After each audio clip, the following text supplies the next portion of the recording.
We need to find the NIBE Uplink Pro app in the App Store. Type in myUplink Pro. Here, it's already been found. Click Install. Once installed, click Open. Scroll through these menus. If you don't have an account, create and register one now. Otherwise, log in. Select your account. Either allow or do not allow notifications. When logged in, we're greeted with a similar menu to your desktop version, which is a list of all the heat pumps that are connected to your current myUplink Pro account. We can also view the heat pumps on a map, so you can see geographically where they're located. To add a new system to the account, go to Add. Press Connect Locally if you're local to the system, or Request Access. When you request access, you enter the email address of the consumer, the same address that they registered with their own myUplink account.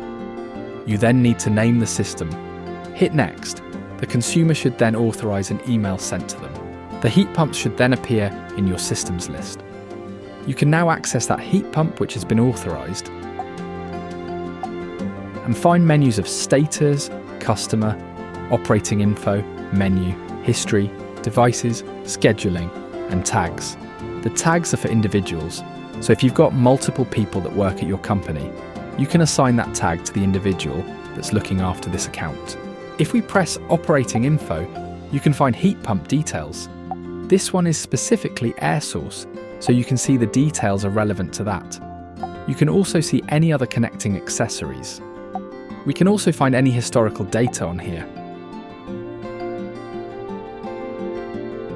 We can set any scheduling for that specific heat pump. So here we could set setbacks, for instance, overnight, or increase of hot water temperature if you've got variable electrical tariffs, etc. If we go into Menu, you'll see these headings that mirror the control system itself. Indoor climate, hot water, info, my system, and finally installer settings, which is an additional setting to what a consumer would see. These menus inside the installer settings are only available on a myUplink Pro account.